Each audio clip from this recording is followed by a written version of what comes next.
देवगुरु बृहस्पति, तुम्हारे तप और साधना के जीवन का अंत हो गया है। उनसे अर्जित तुम्हारा धर्म, तुम्हारी बुद्धि, तुम्हारा विवेक, तुम्हारा आचार विचार अब सब मेरे अधीन होगा, मेरे वश में, मेरे।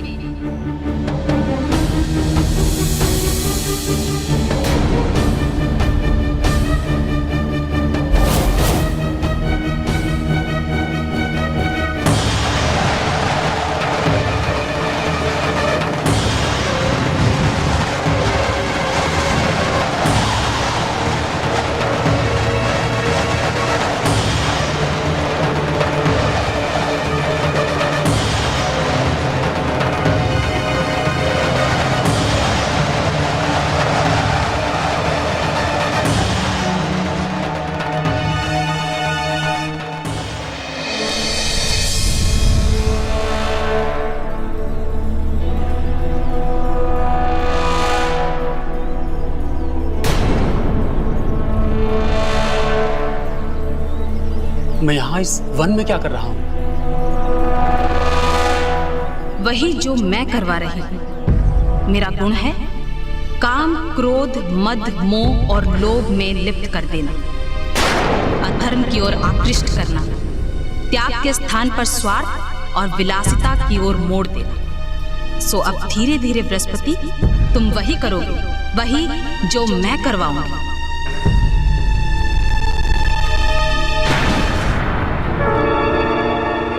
मैं देवगुरु बृहस्पति स्वर्गलोक को छोड़कर इस पृथ्वीलोक पर क्या कर रहा हूं? स्वर्गलोक का सुख और ऐश्वर्य त्याग कर मैं यहाँ पृथ्वीलोक पर नरकी जीवन जी रहा हूं। धिक्कार है मुझ पर, मेरे देवगुरु होने पर। वहां स्वर्ग में देवता सुख भोग रहे होंगे और मैं यहाँ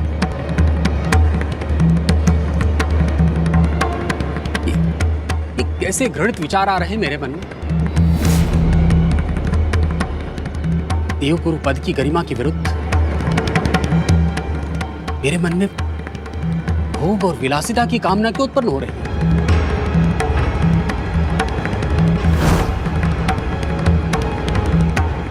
क्या हो रहा है मुझे? मेरा मन इतना भटक क्यों रहा है? ज्ञानी गुणी बृहस्पति, ये भटकाव तुम्हारी बुद्धि और कुबुद्धि का द्वंद है। तुम्हारे पूर्व संस्कार, तुम्हारा धर्म, तुम्हारा विवेक अभी मुझे स्वीकार नहीं कर पा रहे हैं, किंतु चिंता की बात नहीं है। बहुत शीघ्र ही तुम्हारी बुद्धि इस कुबुद्धि के अधीन होगी, बहुत ही शीघ्र। इस द्वंद में विजय हमारी होगी, केवल हमारी।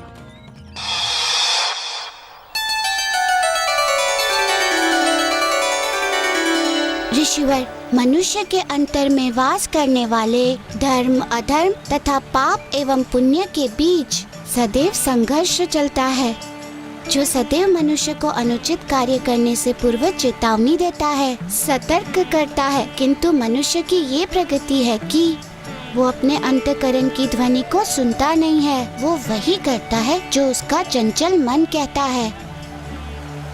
किंतु अनुचित एवं असंगत कार्य करने के पश्चात उसे ग्लानि अवश्य होती है, उसे सुख और शांति नहीं मिलती,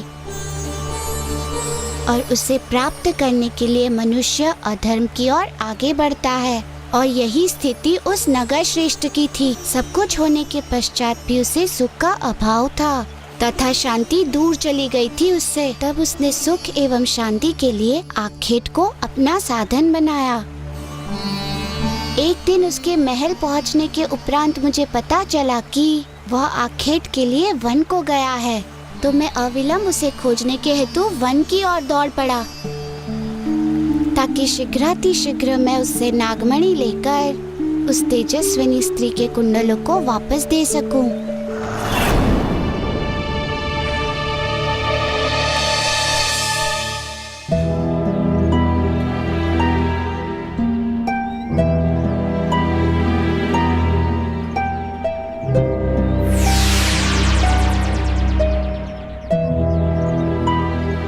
देवगुरु बृहस्पति,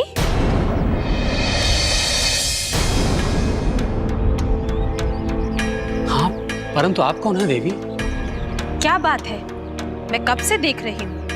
आप चिंतित और व्याकुल नजर आ रहे हैं। जहां तक मैं जानती हूँ, आप तो साक्षात बुद्धि के स्वामी हैं।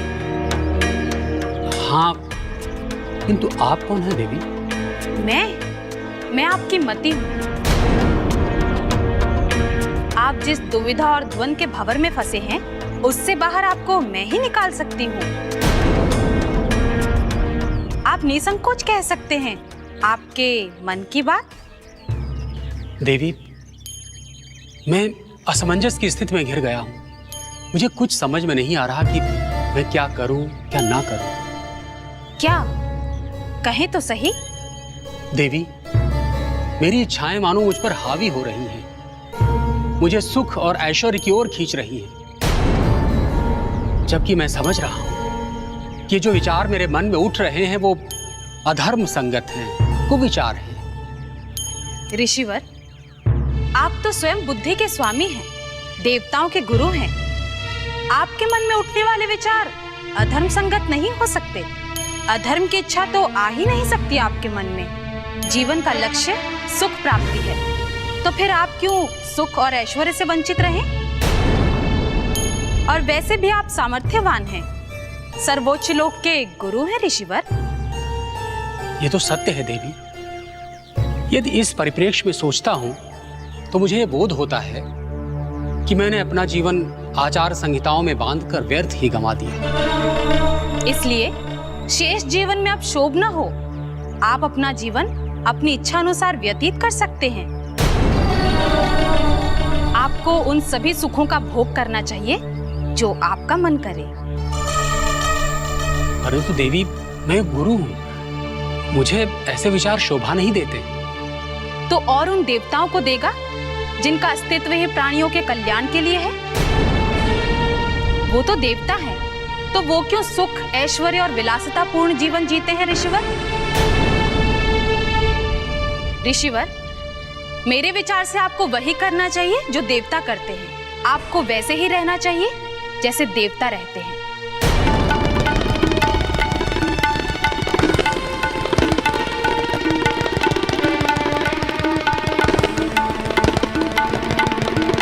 आपने मेरी आंखें खोल दी देवी। मैंने व्यर्थ ही जप तप और सिद्धि साधना में अपना जीवन व्यतीत किया। अब मैं आपके सुझाए मार्ग पर ही चलूंगा और संपूर्ण सुख सुविधाओं का उपभोग करूंगा।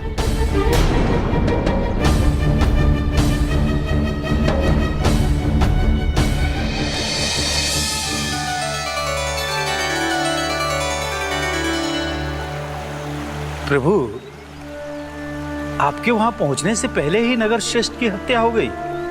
हाँ ऋषिवर। वो कैसे हुआ प्रभु? कर्मों के फल के कारण ऋषिवर। मनुष्य कुछ भी कर ले, उसके अच्छे एवं बुरे दोनों ही कर्मों का फल उसके सम्मुख उपस्थित अवश्य ही होता है।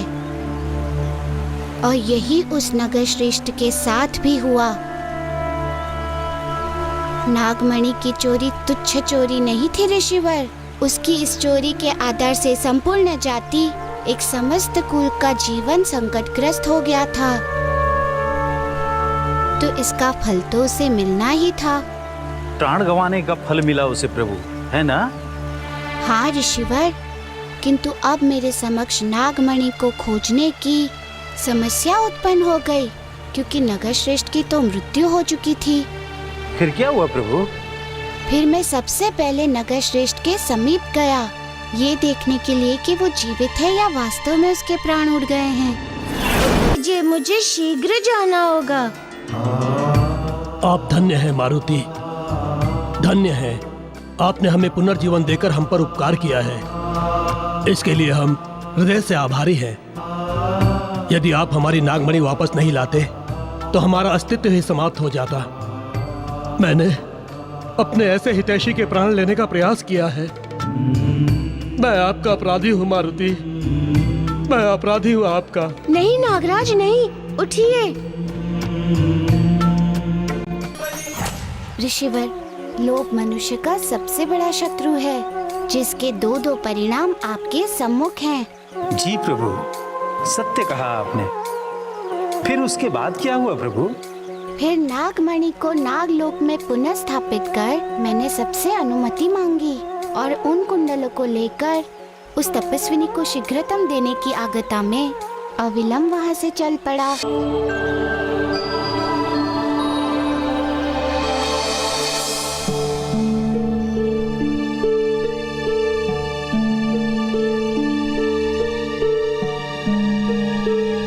इसलिए शेष जीवन में अब शोभ न हो।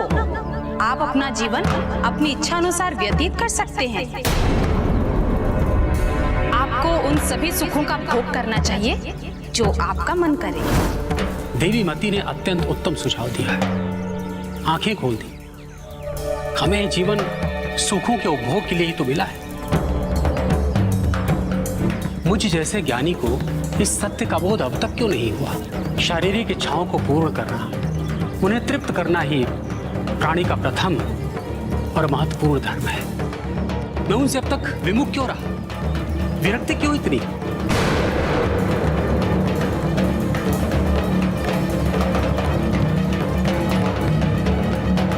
सच्चे अर्थों में अब मुझे समझ में आया है धर्म का अर्थ। अपनी इच्छाओं की पूर्ति और अपने सुखों के लिए जीना ही सच्चा धर्म है। अब मैं वही करूंगा। मैं ही गवाऊंगा अपना जीवन व्यर्थ के जप तप और योग साधना में।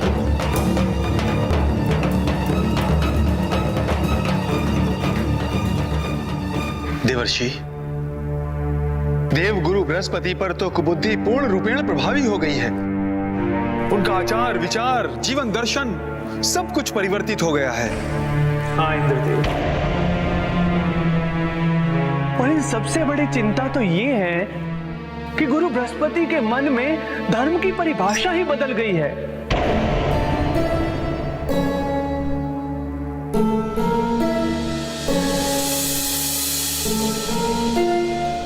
संसार के कल्याण के विषय में सोचने वाले आत्म केंद्रित हो गए हैं इंद्रदेव।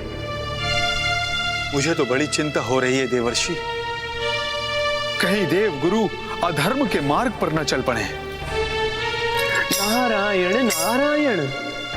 इंद्रदेव, मुझे देवगुरु बृहस्पति से अधिक इस संसार की चिंता हो रही है कि इस संसार का क्या होगा, क्योंकि अब तक तो ये विचार केवल देवगुरु बृहस्पति के मन में है। किंतु यदि उन्होंने इस विचार का प्रचार प्रारंभ कर दिया तो सोचिए क्या होगा। संपूर्ण संसार अधर्म को ही धर्म मानने लगेगा इंद्रदेव, क्योंकि वो जो वाणी होगी वो स्वयं देव गुरु की वाणी होगी। सत्य कहा आपने देवर्षि, और ये सब कुछ हो रहा है उस दैत्य गुरु शुक्राचार्य के कारण। उसने केवल एक को ही संकट में नहीं डाला है, अपितु समस्त संसार को डामाडोल की स्थिति में लाकर खड़ा कर दिया है। देवगुरु बृहस्पति होने के नाते स्वर्ग के सभी सुखों पर प्रथम अधिकार मेरा होगा।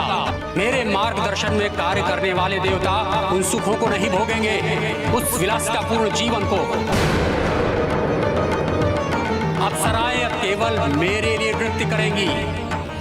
पारिजात पुष्प की सुगंध सर्वप्रथम मैं लूंगा, अन्य कोई नहीं। अब कोई वर्जना नहीं, कोई वंचना नहीं। उचित मार्ग पर अग्रसर हो बृहस्पति। उचित विचार फूट रहे हैं तुम्हारे मन में। यही तो है मेरा प्रभाव। यही तो मैं चाहती थी कि मैं आऊं और तुम अन्य मनुष्यों की भांति अभिमानी, विलासी, इंद्रिय सुख के पीछे भागने वाले बन जाओ, और जो मैं तुम्हें बनते हुए देख रही हूं।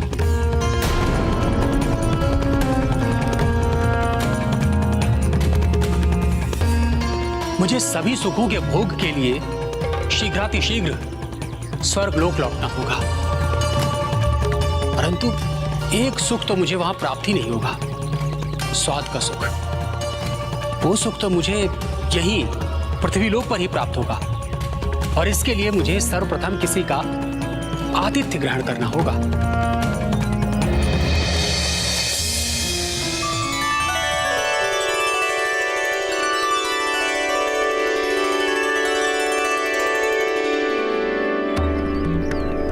अपमान, घोर अपमान। किसका आश्रम है ये? कौन है यहाँ का स्वामी? क्षमा गुरुदेव, क्षमा क्षमा गुरुदेव, क्षमा कीजिए गुरुदेव, ये आश्रम हमारा है।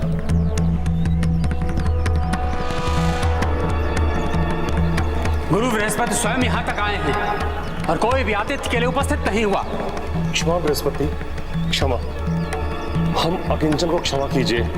आपके आने की सूचना न मिल पाने के कारण ये भूल हुई हमसे।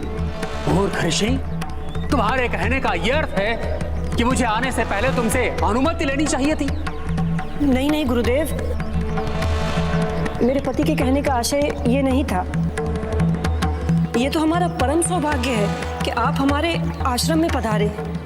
हाँ गुरुदेव, आपके आने से हम धन्य हो गए। पधारिए गुरुदेव, पधारिए, हमारा आतिथ्य स्वीकार कीजिए।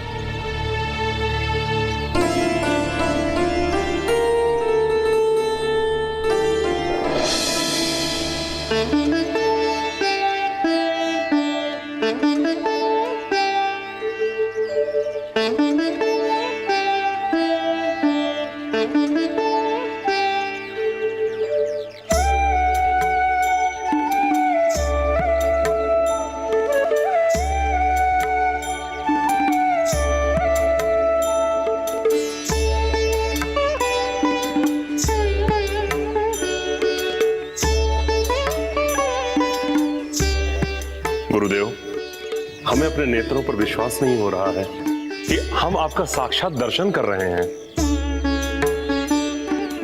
हाँ हाँ गुरुवर, स्वर्ग लोक में निवास करने वाले इतने गुणी, इतने ज्ञानी ऋषिवर का हमें सानिध्य प्राप्त होगा। और वो भी यहाँ इस पृथ्वी लोक पर। गुरुदेव, ये तो हमारे कल्पना से ही परे है। आपके चरण रज इस कुटिया में पड़े हमारी कुटिया धन्य हो गई गुरुदेव। हाँ गुरुदेव, हम पवित्र हो गए और यदि हमारे कोई पाप होंगे तो आज कट जाएंगे। देवी, गुरुदेव इतनी दूर से चलकर हमारे पास आए हैं, सर्वप्रथम आपके लिए भोजन की व्यवस्था करो। मैं अभी लाई भोजन, अभी लाई।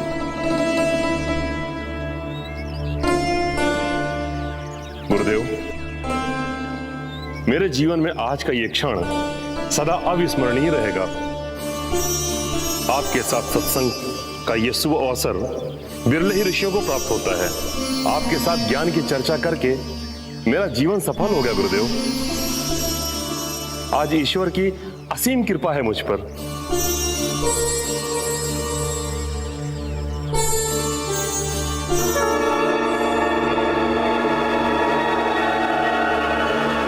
ये क्या? देवगुरु बृहस्पति के लिए रूखा सूखा बेस्वाद भोजन? ये क्या?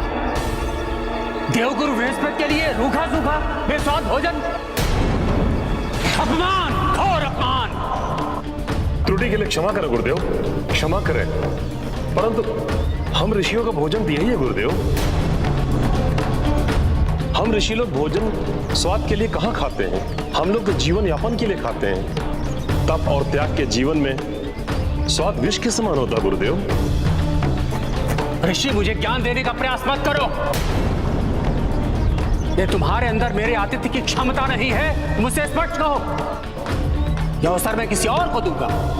गुरुदेव, गुरुदेव क्षमा करें और हमें आज्ञा दें कि आपको क्या पसंद है, क्या भोजन करेंगे आप? मैं आपके लिए वही परोसूंगी गुरुदेव। मुझे सुस्वादु भोजन कराओ। सुस्वादु भोजन गुरुदेव?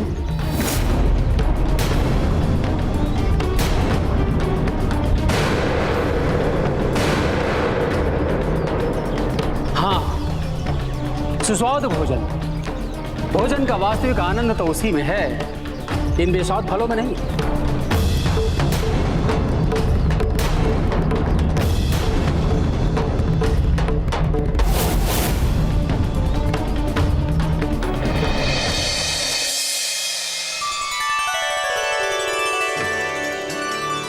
ऋषिवर, इस संसार में प्रत्येक कार्य का एक ठोस कारण होता है, ऋण कुछ भी नहीं होता। सृष्टि के प्रत्येक कार्य में कल्याण छुपा हुआ होता है। जब कोई व्यक्ति दुख भी उठाता है तो उसके इस कष्ट के पीछे अनेकों व्यक्ति का सुख छुपा रहता है। ये अलग बात है कि वे सुख अथवा दुख का कारण हमें दृष्टिगोचर नहीं होता। मैं इसे आपको एक उदाहरण के माध्यम से समझाता हूँ। जी प्रभु। सत्य तो ये है कि आपको अपने पूर्व कर्मों के कारण कष्ट सहना पड़ा, किंतु आपके उस कष्ट सहने का सुखद एवं कल्याणकारी परिणाम ये हुआ कि आप मेरे सम्मुख अष्ट सिद्धि की कथा का श्रवण करने आए हैं। तो हुआ ना कल्याणकारी परिणाम? हाँ प्रभु।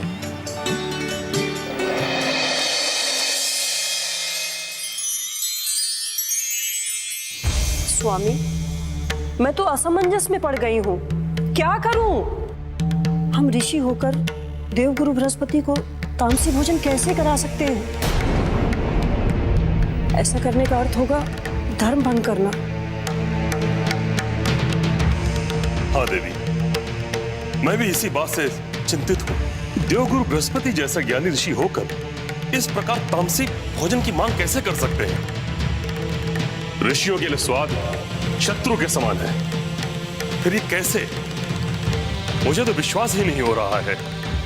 किंतु विश्वास का प्रमाण तो सामने है स्वामी। आज तक संसार में जो नहीं हुआ है, आज वो हमारे सामने उपस्थित हो गया है। हमारे धर्म ने हमें धर्म संकट में डाल दिया है। सत्य कहा आपने स्वामी। यदि हम देवगुरु बृहस्पति के इच्छा अनुसार उन्हें तामसी भोजन देते हैं तो यह हमारे धर्म के खिलाफ होगा।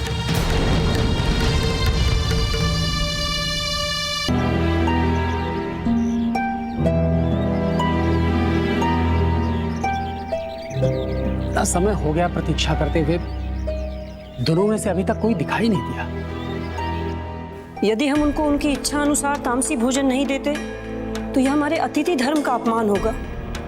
किंतु दोनों परिस्थितियों में धर्म का अपमान तो हो रहा है स्वामी।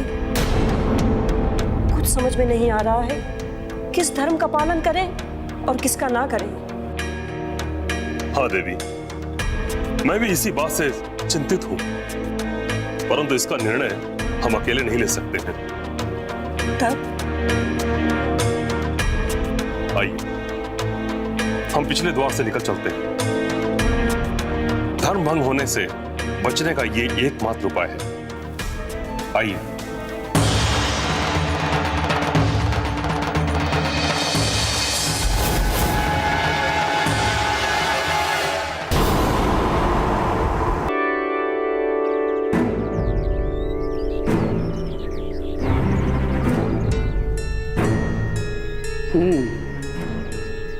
उनका दृष्टिगोचर न होना संकेत है मेरी इच्छानुसार व्यंजन बनने का। किंतु कितना समय और प्रतीक्षा करूं? नहीं, मुझसे और प्रतीक्षा नहीं होगी। चलकर निरीक्षण करता हूं व्यंजन बनने का। बृहस्पति, ये मेरा प्रभाव है कि तुम इतने अधीर हो रहे हो, अन्यथा धैर्य तो ऋषियों का प्रथम गुण है।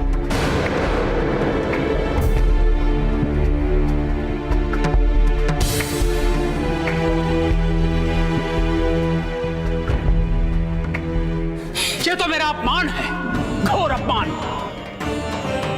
तेरा सत्कार करने के बदले दोनों भाग खड़े हुए। ऋषि, तुमने बृहस्पति का अपमान किया है, इसका दंड तुम्हें मिलेगा, अवश्य मिलेगा।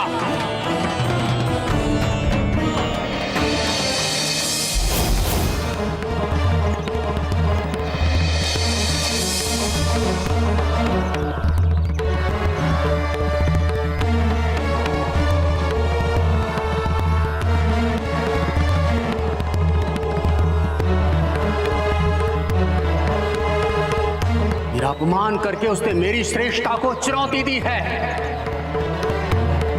ग्रहों में श्रेष्ठ देवगुरु बृहस्पति का अपमान करके कोई बच नहीं सकता। ओम सूर्य देवो नमः। ओम किस कंठ से मंत्रोच्चार की इतनी मधुर ध्वनि आ रही है? देव नमः। ओम सूर्यदेवो नमः। ओम सूर्यदेवाय नमः। चलकर देखता हूँ किस स्त्री का स्वर इतना मीठा है।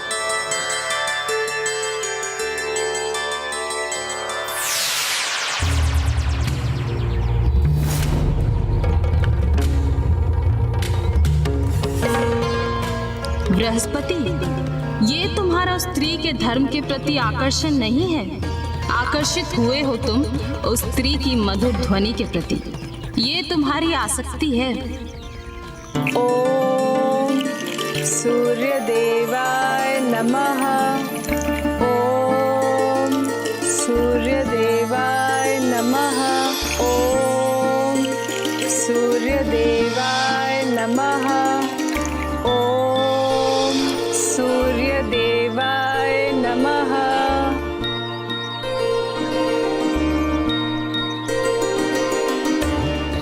सुंदर, अति सुंदर। मुग्ध हो गया मैं तो इसके रूप पर। ओम सूर्यदेवाय नमः। ओम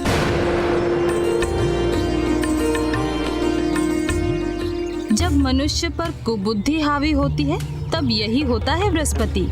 धर्म को छोड़कर वो काम की ओर आकृष्ट होने लगता है, जैसा कि तुम हुए हो। हाँ बृहस्पति, तुम्हारे अंदर भी काम ने जन्म ले लिया है। ओम सूर्यदेवाय नमः।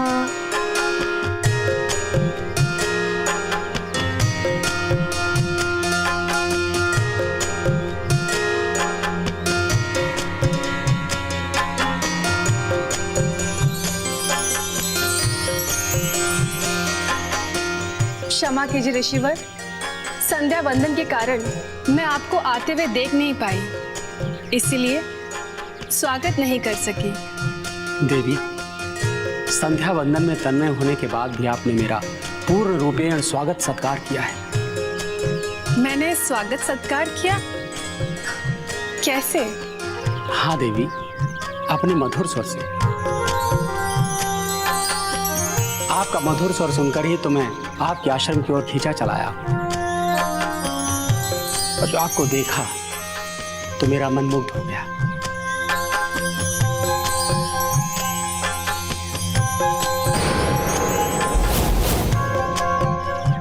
इस आश्रम में आकर के बहुत शांति मिली है। इससे अधिक और स्वागत क्या होगा? आप बहुत ही वाक्पटु है ऋषिवर, तथा ज्ञानी भी। किंतु क्षमा कीजिए, मैं अभी तक आपके परिचय से अनभिज्ञ हूँ।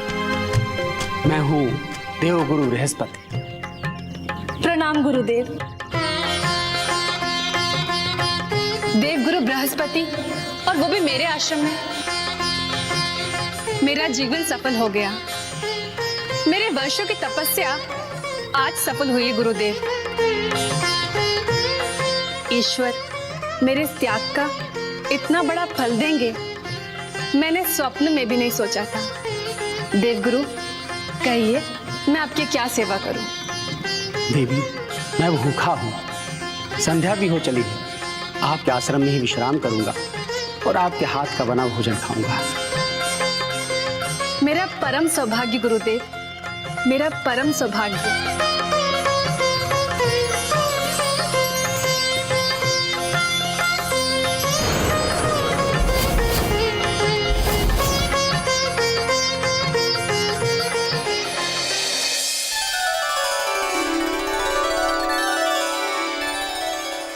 ऋषिवर, वो तपस्विनी स्त्री कोई और ही नहीं बल्कि स्वयं देवी प्राकट्य थी, और मुझसे प्रसन्न होकर उन्होंने अपने सिद्ध कुंडलों को मुझे प्रदान किया। प्रभु, इस पावन कथा के श्रवण के पश्चात तो मुझे यही समझ में आ रहा है कि यदि मनुष्य अपने सच्चे हृदय तथा निस्वार्थ भाव से अपने जीवन को इस संसार की भलाई के लिए समर्पित कर दे, तो उसे इस संसार के प्रत्येक सुख, शक्ति तथा पुण्य अवश्य प्राप्त होंगे। बिल्कुल सत्य कहा आपने ऋषिवर। सुसंचार एवं परिवर्तित के लिए समर्पित कर देना ही जीवन है। जब मनुष्य इस संसार में विलीन हो जाता है तभी वो सच्चे अर्थ में धर्म को धारण करता है। और मनुष्य जब केवल अपने सुख के लिए कार्य करता है तब वे पाप का भागी बनता है, जैसा कि दस्युओं ने किया था। प्रभु, मेरा ये अनुभव कहता है कि अष्ट सिद्धि की कथाएं अत्यंत पावन तथा पुण्यदायी हैं,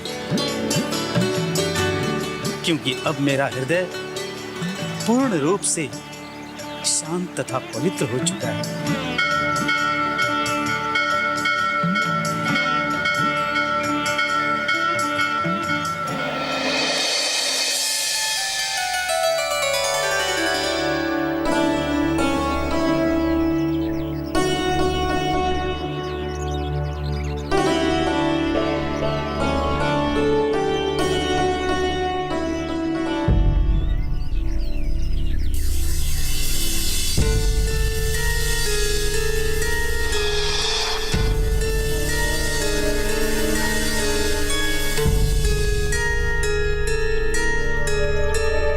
ऋषिवर,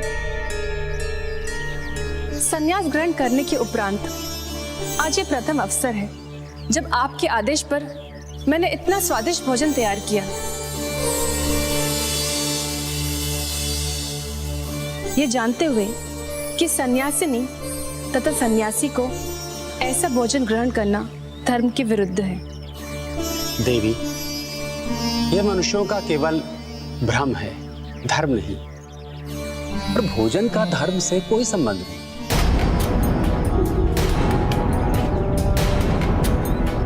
भोजन ऐसा होना चाहिए जिससे मन तृप्त हो, जिसे ग्रहण करने के बाद आनंद की अनुभूति हो। और हम जैसे ऋषियों के लिए तो सुस्वादु भोजन अति आवश्यक है।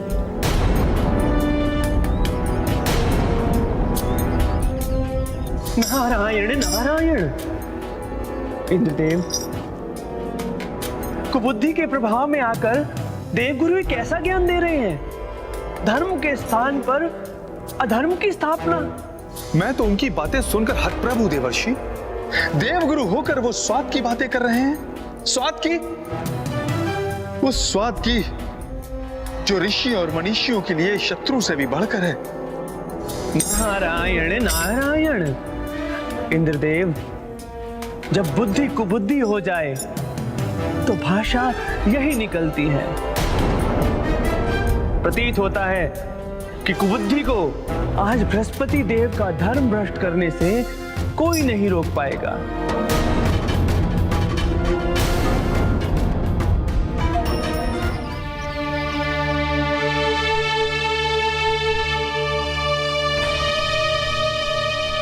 देवी, आप अति सुंदर हैं। मेरा मन आप पर मुग्ध हो गया है। मैं आपसे विवाह करना चाहता हूं। मैं आपसे विवाह करना चाहता हूं।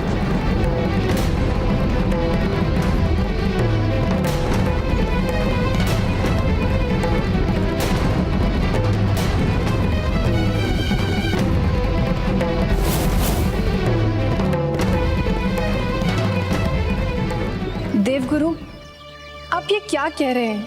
आपको ज्ञात होना चाहिए कि मैंने धर्म के लिए अपना सब कुछ त्याग दिया।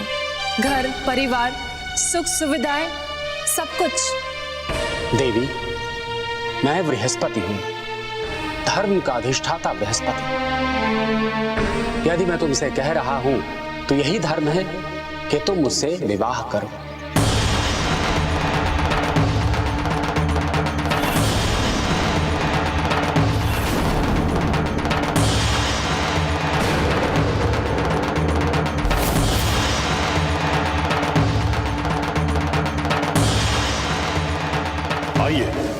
ये देखिए, ये वही पाखंडी है जो स्वयं को देवगुरु बृहस्पति कहता है, परंतु बातें अधर्म की करता है। मूर्ख ऋषि, अच्छा हुआ तो स्वयं मेरे सम्मुख आ गया। मैं तुझे ही खोज रहा था। मेरा आतिथ्य स्वीकार करने का दंड मैं तुझे भस्म करके दूंगा। ठहरिए ऋषवर, हम नहीं जानते कि आप कौन हैं, परंतु आप स्वयं के बृहस्पति होने का दावा कर रहे हैं।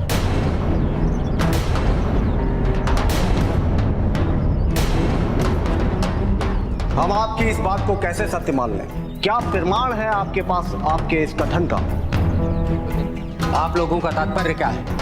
हम आपसे शास्त्रार्थ करना चाहते हैं, और यदि आपने हमें शास्त्रार्थ में परास्त कर दिया तभी हम ये मानेंगे कि आप देवगुरु बृहस्पति हैं।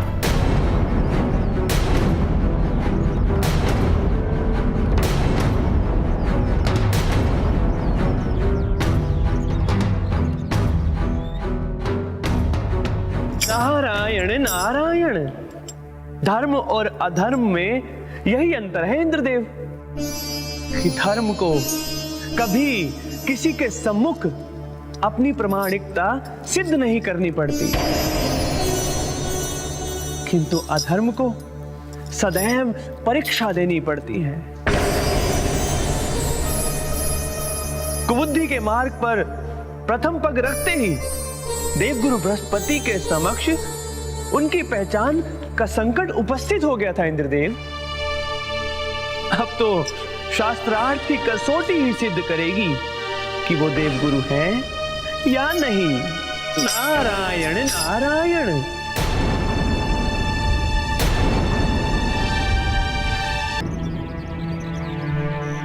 ऋषिवर, आपने बृहस्पति को शास्त्रार्थ की चुनौती दी है। उस बृहस्पति को जो वेदों का ज्ञाता है, धर्मज्ञ है, देवों का गुरु है।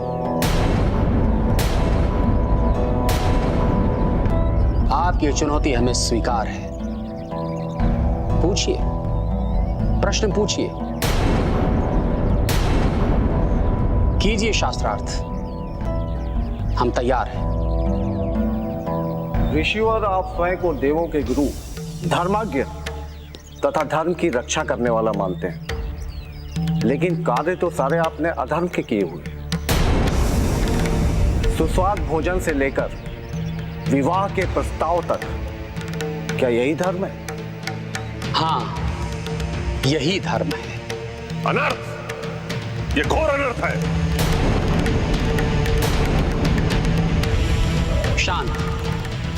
शांत हो जाइए। पहले मेरी पूरी बात सुन लीजिए, तत्पश्चात कोई निर्णय कीजिए। चार्वाक दर्शन के अनुसार सुखपूर्वक जीवन व्यतीत करना ही धर्म है।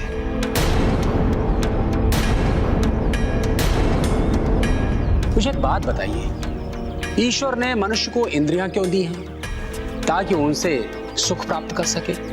यदि त्याग और तपस्या जीवन का धर्म होता तो वो मनुष्य को इंद्रियां देता ही नहीं। यदि स्वाद का महत्व नहीं होता तो प्रकृति में सब कुछ का स्वाद एक जैसा होता। यदि अवलोकन का महत्व नहीं होता तो हमें नयन नहीं देता, प्रकृति में मनोहारी रंग रूप नहीं देता। इसी प्रकार कर्ण तथा शेष इंद्रियां हैं। सब इंद्रियों का महत्व है क्योंकि हम उससे सुख प्राप्त कर सकें।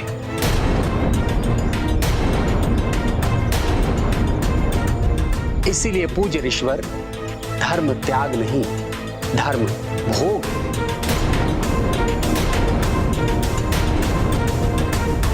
जब मनुष्य इस संसार को सच्चे अर्थों में भोग लेता है तभी उसे समाधि मिलती है, मोक्ष मिलता है, अन्यथा नहीं। कोई प्रश्न, कोई संशय?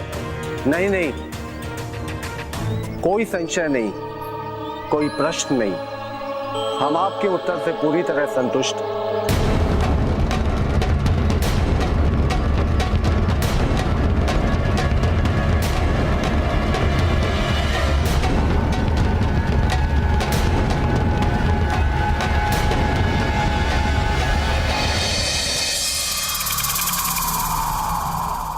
कुबुद्धि, मैं तुमसे प्रसन्न हूं, क्योंकि जिस कार्य को बड़े से बड़ा असुर नहीं कर पाया, तुमने बड़ी सहजता से ही कर दिखाया। आज वो हुआ है जो आज तक संसार में कभी नहीं हुआ, अर्थात बुद्धि पर कुबुद्धि की विजय हुई है।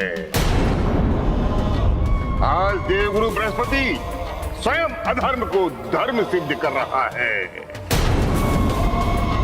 अब वो दिन दूर नहीं जब पूरे संसार में भूत की पूजा और अधर्म की जय जयकार होगी, और तब देवता दुर्बल होंगे और देवलोक पर असुरों का साम्राज्य स्थापित होगा। और उस साम्राज्य को स्थापित करने में मेरा सहायक होगा मेरे कोप का भाजन, अधर्म का संस्थापक स्वयं देवगुरु बृहस्पति। और तब मेरा प्रतिशोध पूर्ण होगा, अब पूर्ण होगा मेरा प्रतिशोध।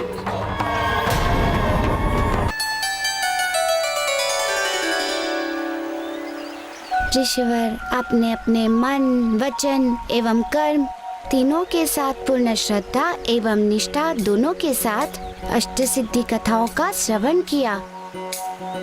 कथा श्रवण के कार्य में काम, क्रोध एवं मोह अनेक बाधाएं आपके सम्मुख आईं।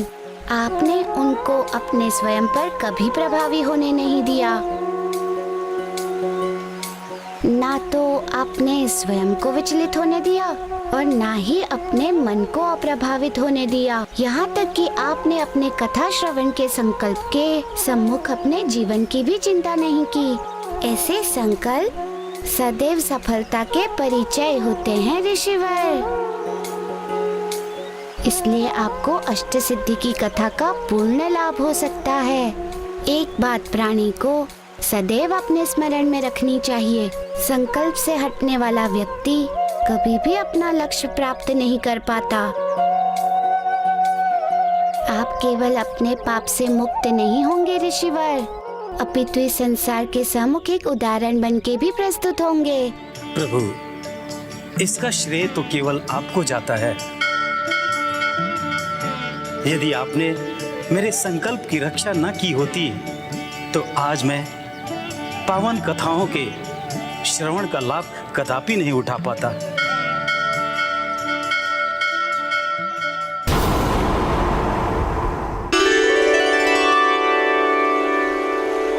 ऋषिवर, आपने अपने मन, वचन एवं कर्म और ना ही अपने मन को अप्रभावित होने दिया। यहाँ तक कि आपने अपने कथा श्रवण के संकल्प के सम्मुख अपने जीवन की भी चिंता नहीं की। ऐसे संकल्प सदैव सफलता के परिचय होते हैं ऋषिवर। इसलिए आपको अष्ट सिद्धि कथा का पूर्ण लाभ हो सकता है। एक बात प्राणी को सदैव अपने स्मरण में रखनी चाहिए, संकल्प से हटने वाला व्यक्ति कभी भी अपना लक्ष्य प्राप्त नहीं कर पाता। आप केवल अपने पाप से मुक्त नहीं होंगे ऋषिवर, अब तो संसार के सामने एक उदाहरण बनके भी प्रस्तुत होंगे। संसार आपका अनुसरण करेगा ऋषिवर। प्रभु, इसका श्रेय तो केवल आपको जाता है। यदि आपने मेरे संकल्प की रक्षा न की होती तो आज मैं पावन कथाओं के श्रवण का लाभ कदापि नहीं उठा पाता। मेरा मन पूर्ण रूप से पवित्र हो चुका है। मेरे जीवन में ये प्रथम अवसर है प्रभु कि आज मैं सच्चे आनंद की अनुभूति कर रहा हूँ।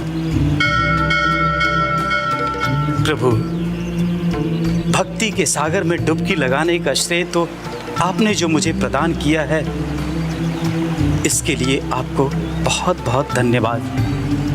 ऋषिवर, अष्ट सिद्धि की कथा का आपका संकल्प अब इन कथाओं के साथ ही पूर्ण हुआ। अब आपको अपने संकल्प का उद्यापन करना होगा। ये संकल्प उद्यापन के बाद ही आपको इन कथाओं का पूर्ण फल प्राप्त होगा। प्रभु, मुझे अपने संकल्प का उद्यापन किस प्रकार करना होगा? उद्यापन करने के प्रातःकाल आपको 5 ऋषियों को पूर्ण श्रद्धा एवं पवित्र मन से सात्विक भोजन कराना होगा। जी प्रभु। आप जाइए और अपने उद्यापन की तैयारी कीजिए।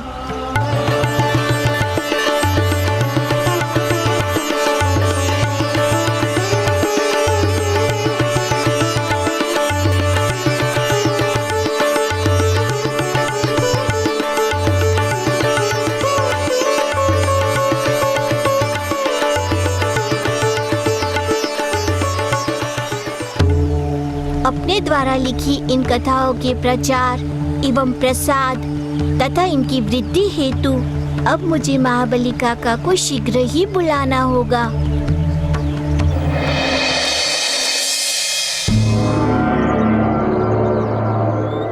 ऋषियों, अब समय परिवर्तित हो चुका है, इसलिए धर्म के स्वरूप को बदलना होगा। इसका उदाहरण मैं स्वयं आपके सम्मुख हूं। हमने सदैव ही त्याग का जीवन व्यतीत किया है। जप, तप, त्याग, तपस्या, विरक्ति, वैराग्य, यही हमारे जीवन का धर्म रहा है। लेकिन उससे हमें प्राप्त क्या हुआ? दुख, आपदाएं, विपत्तियां। देवतागण तो स्वर्ग में सुख का जीवन व्यतीत करते हैं और हम ऋषि मुनि वनवासी का जीवन व्यतीत करते हैं। कंद मूल खाकर यज्ञ करते हैं। किस लिए? क्योंकि देवताओं को हमारे यज्ञ के हविष्य से शक्ति प्राप्त हो सके। किंतु इसके बदले देवताओं से हमें क्या प्राप्त हुआ है? केवल असहयोग।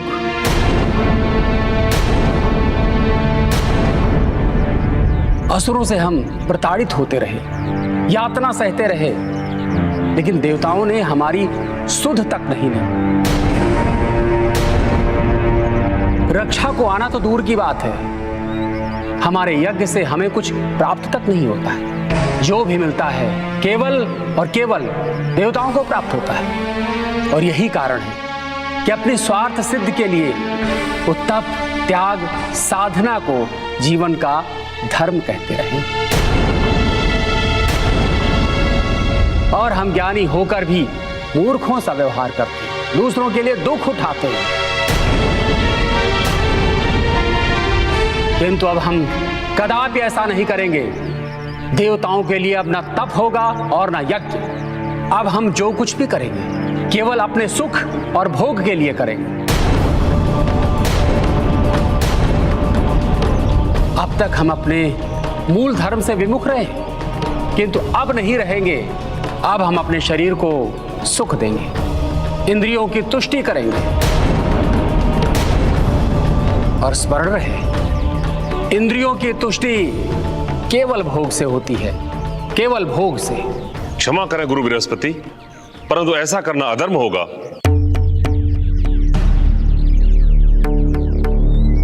इंद्रियों का सुख और भोग ये सामान्य जन के लिए है। हम उनसे श्रेष्ठ हैं, हम उनसे अलग हैं। हाँ ईश्वर, आप जो कह रहे हैं वो सत्य नहीं है। मूर्ख ऋषि, अब यही सत्य है और यही धर्म, क्योंकि मैं कह रहा हूं गुरु बृहस्पति यही मान्य है।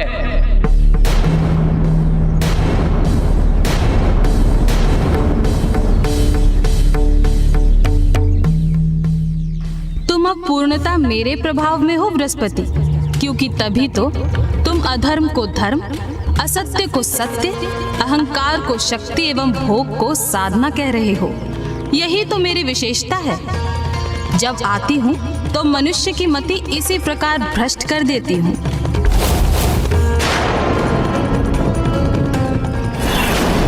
देवर्षि, ये कैसा अनर्थ कर रहे हैं देव गुरु बृहस्पति? देवताओं के रक्षक होकर उनके विनाश को आमंत्रित कर रहे हैं। उनके इस आचरण को तो देखकर ऐसा प्रतीत होता है कि देव गुरु और दैत्य गुरु में कोई अंतर ही नहीं है। नारायण नारायण, आपका कथन सर्वथा ही सत्य है इंद्रदेव। आज देवलोक के सम्मुख बहुत भारी संकट उपस्थित हो गया है। जब आधार ही दुर्बल हो जाए तो धर्म रूपी अवलंबित दुर्ग किस पर टिका रहेगा? इंद्रदेव, अब तो इस बात का भय है कहीं धर्म का विनाश कर कुबुद्धि विजयी ना हो जाए। क्योंकि जब देवताओं का आहार भविष्य ही प्राप्त नहीं होगा तो देवताओं की शक्तियां कैसे बचेंगी? सत्य कहा देवर्षि आपने। समस्या बहुत विकट है। मुझे देव गुरु से अविलंब वार्ता करनी होगी, अन्यथा अधर्म का अंधकार संपूर्ण संसार को अपनी पाश में जकड़ लेगा। मुझे माता लक्ष्मी का वो कथन स्मरण हो रहा है जब उन्होंने कहा था कि देव गुरु बृहस्पति को कुबुद्धि के दलदल से उनका विवेक ही बाहर निकाल पाएगा। मुझे गुरुदेव के विवेक को जागृत करने के लिए जाना ही होगा।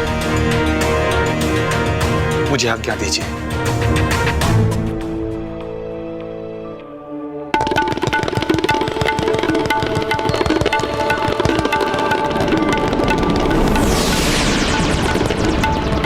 नारायण नारायण, आज ये कैसी विडंबना उपस्थित हो गई है। संसार के मार्गदर्शक को मार्गदर्शन की आवश्यकता पड़ रही है। नारायण नारायण।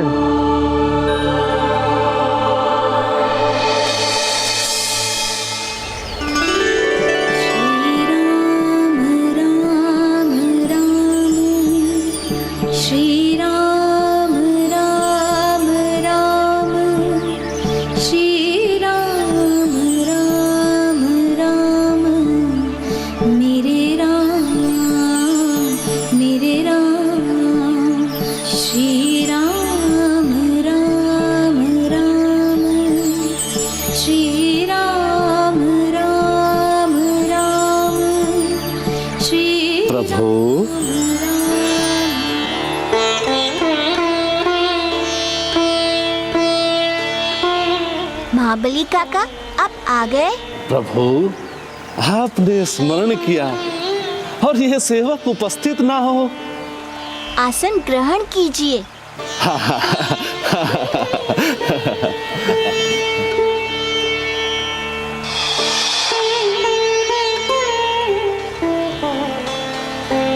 कहिए, अष्ट सिद्धि के प्रचार का कार्य कैसा चल रहा है? निर्विघ्न एवं निरंतर प्रभु। आपके द्वारा प्रदत्त ये अष्टसिद्धि की पावन कथा इस भूतल के समस्त आश्रम एवं समस्त ऋषियों के सम्मुख प्रस्तुत किया है। सभी लोग इसके ज्ञान, इसकी भक्ति और इसकी पवित्रता के रस में सराबोर हैं प्रभु। उनकी बस उस पल की प्रतीक्षा है प्रभु कि कब संपूर्ण अष्टसिद्धि की कथा उनके सामने प्रस्तुत हो और कब वो इससे लाभान्वित हो। हाँ प्रभु। इसी कार्य के लिए तो मैंने आपको यहाँ बुलाया है। अब वो समय आ गया कि संपूर्ण अष्टसिद्धि कथाओं को संसार के सम्मुख रखा जाना है। इसका अर्थ है प्रभु कि आपने समस्त अष्टसिद्धि की कथा को संकलित कर ली है। हाँ महाबली काका, लीजिए उनको, मैं आपको समर्पित करता हूँ।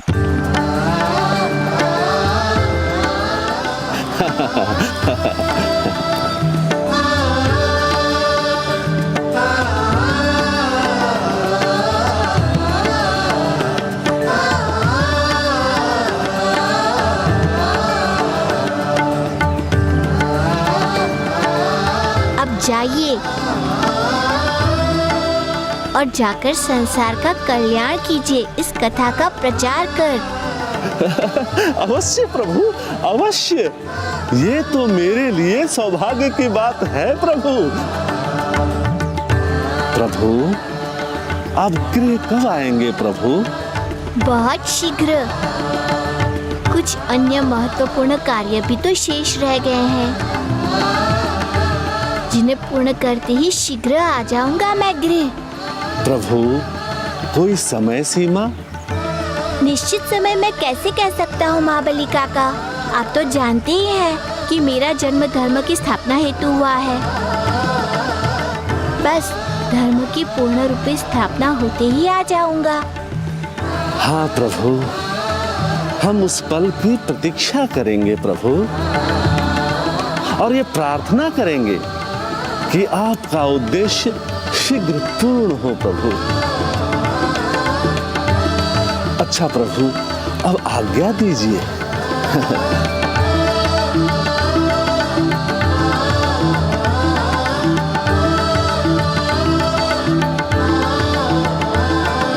प्रणाम प्रभु।